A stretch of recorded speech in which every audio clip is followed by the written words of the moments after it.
about your overall takeaway from the defensive performance on Sunday? Yeah, there was some really good stuff. Obviously, came out pretty resilient in the second half and took the ball away. Obviously, played a huge role. But there's also things that we got to clean up. Run game, pass game, third down, all of it. You know, you look at the tape and there's really good, and you got to build on that. And then the things that can be better, you got to make sure you clean up going forward. You had a very stout second half. Why such a change from the first half? Like, how do things change that drastically? You know, takeaways play a huge role in that. And like I said, the guys really came out, you know, firing in the second half, and you know, started with a takeaway early, helped get us rolling, and you know, we executed well. You know, players made plays. The red zone obviously was impressive, and even in the first half when they got a lot of yards, there were still some key stops to holding the field, you know, holding the field goals there. What is there one key in the red zone, or I think execution. It's nothing. It's nothing like crazy or anything like that from a schematic standpoint or anything like that. Like, guys, we did good in the run game.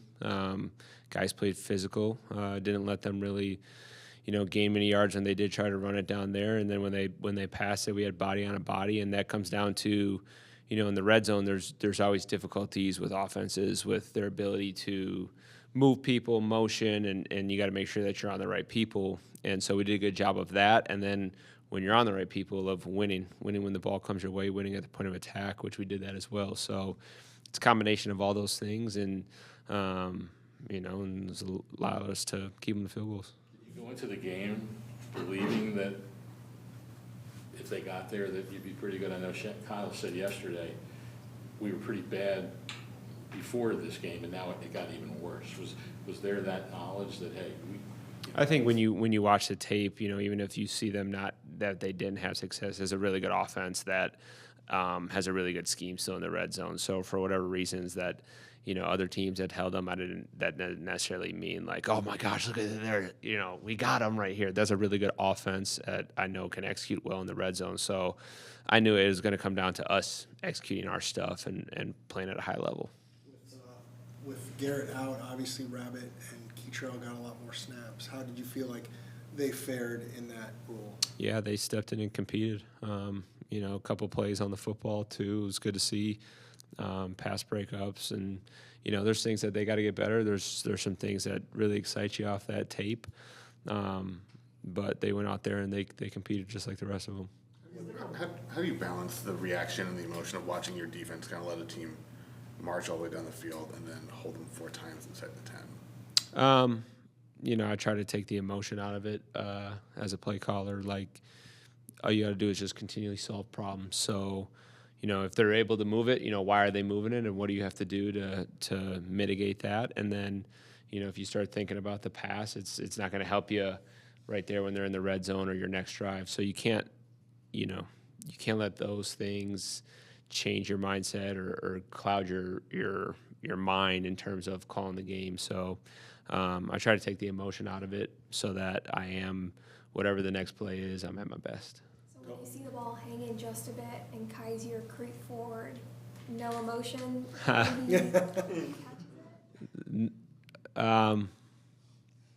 little bit.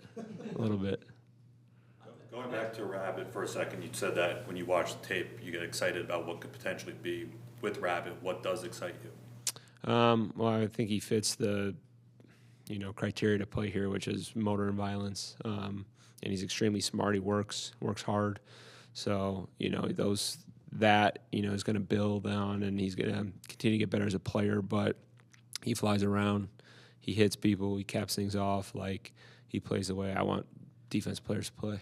How good were you glad to see like a guy like Jesse, who hadn't played in the first 4 games, and come up with that big play on the phone?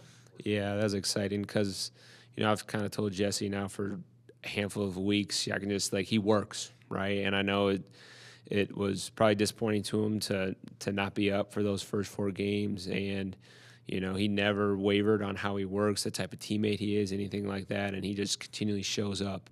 And he does exactly. He's extremely intelligent, and just like I was talking about with Rabbit, like the motor and violence is absolutely there, and I see it in his eyes every day at practice. I see it on game day, like none other. Like this, it's just something in him, like that is just burning, and he wants to go out there and hit people. And so I knew he was going to go out there with his hair on fire, and he did that. And he made a huge play that swung the game.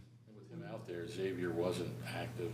Where are you in the evaluation of him and what he needs to improve on? Yeah, I mean it's every week we're looking at not just that position, the entire roster of who's going to be up to help you win the game. That's a collective decision that we make, in the building, and it depends on the week and what you need certain body types for, or what the roles are going to be. And then, every day at practice, everyone's got to continue to compete and get better.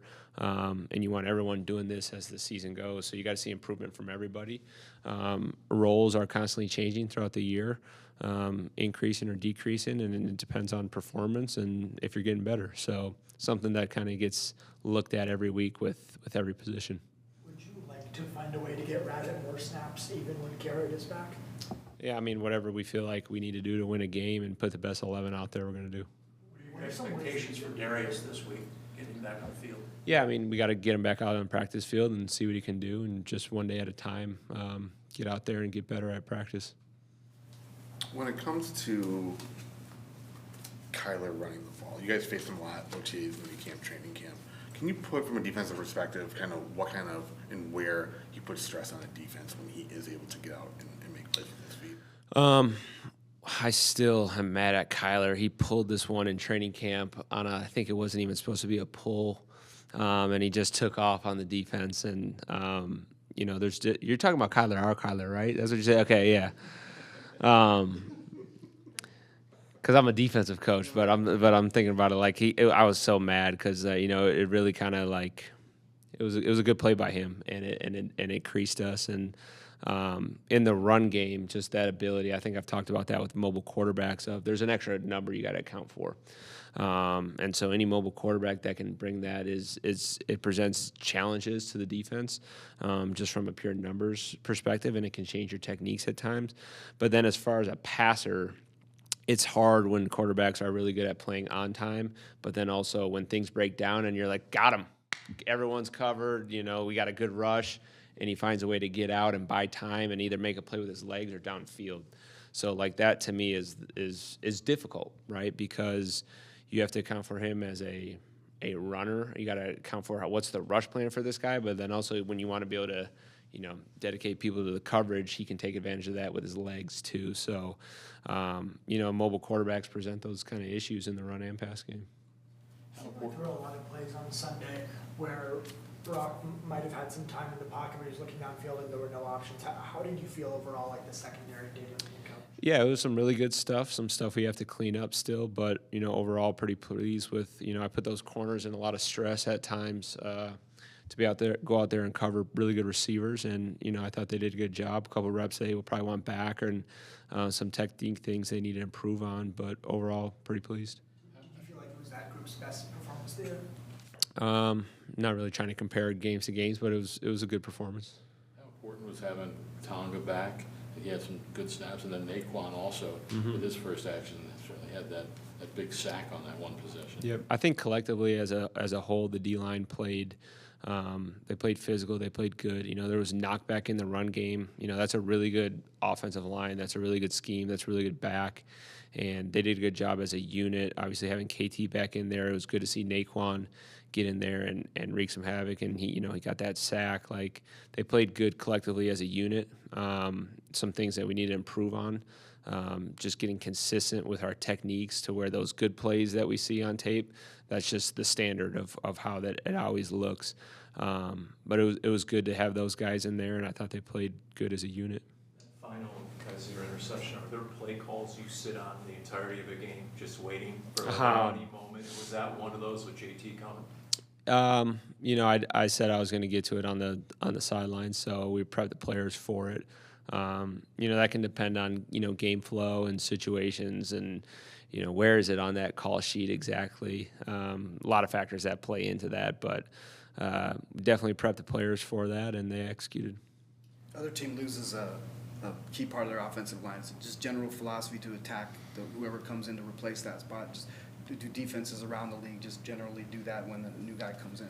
Yeah, I mean, there's ways that, offensive line can, if they feel like there's a matchup issue, try to protect that spot, and then there's ways that you have to be able to combat that on defense. That's something we look into every week. Who's the quarterback we're going against, how we have to rush him, and what matchups are good for our guys. Different rushers present different issues, and what maybe is a good matchup over here is not the best matchup if this guy was over here, and we try to get another guy in a different spot. So it's about player versus players. What's the best matchup that you can create to win the game? Sometimes with a takeaway, it requires a little bit of luck, being the closest one to the ball. There's so many things that have to happen for it to go your way for the defense. Mac was talking about the fumble recovery, of making sure as he was diving, he was also turning his back to make sure that nobody got on top of him or reached out in front of him. During the week, how do you coach those details when they're not going to happen very often? Yeah, we don't fall on fumbles in practice, but you do have to work certain takeaway techniques. That it kind of goes back into when you get here in the spring, you start talking about a lot of those details of how to fall on when to dive on a fumble versus scoop, and what are the techniques of scooping it versus diving on it. And, you'll work it periodically, but you don't get to touch all those things every week. And so it's really all of our responsibility, coaches and players, to be on those details of coaches need to continually emphasize them when they are available to come up, even if it didn't happen on a practice rep. Hey, what would you do here? Remember, these are the coaching points. Hitting those little situations throughout the week, sprinkling it into your meeting. I like to do a lot of those on Saturday, just rehearsing all these different situations. And to be able to constantly touch on it, mock game, Saturday walkthrough, right? Touching on those little details so that when it does come up, Mac's in the right position and he uses the right technique. So we're all accountable to be on those details, but it's the details that are gonna, you stack on those details, it's gonna help you win games. You look at the Green Bay offense, how would you describe their scheme? They got a lot of playmakers. They're explosive. They're explosive in the run game and the pass game. I want to say they're kind of close to the top of the NFL in both runs and passes. So they do a great job. LaFleur does a phenomenal job with that scheme. I think he's a great play caller.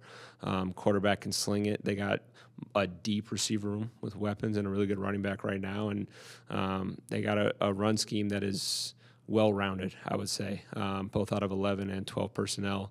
Just the things they do, it's impressive. So good scheme, good players, good play caller, got a good challenge ahead of us.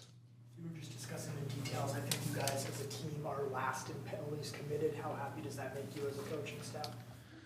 I think that just goes back to playing with good technique and playing discipline, honestly. JG, really, that's JG. He does a great job of reviewing a lot of rules throughout the week, specifically on Saturday, just going over those different little details of, hey, how do we avoid pre-snap penalties or roughing the passer or, coverage penalties, all that stuff. So, JG, I give JG a lot of credit.